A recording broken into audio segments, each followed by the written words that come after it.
Angkatan bersenjata Ukraina ketahuan merekam video melalui telepon di pos pengamatan komando. Hal ini pun menarik perhatian pasukan Rusia. Rekamannya beredar di Telegram pada Jumat 11 Oktober 2024. Dalam keterangan unggahan disebutkan, tingkat tentara Ukraina menarik perhatian operator WAV penyerang Rusia. Mereka pun mengerahkan drone Rusia untuk menyerang titik angkatan bersenjata Ukraina. Drone ini dikerahkan operator UAV dari sebuah unit dari grup selatan dengan tanda panggilan Pechorin.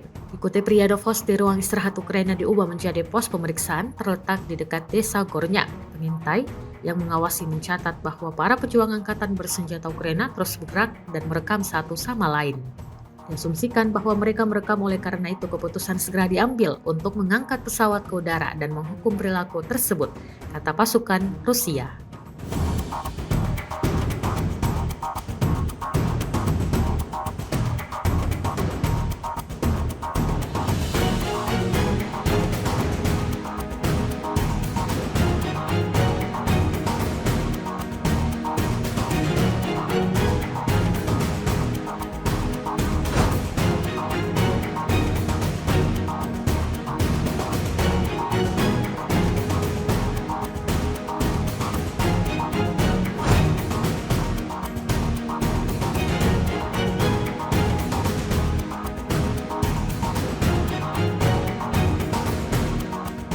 Download Tribun X sekarang, menghadirkan lokal menjadi Indonesia.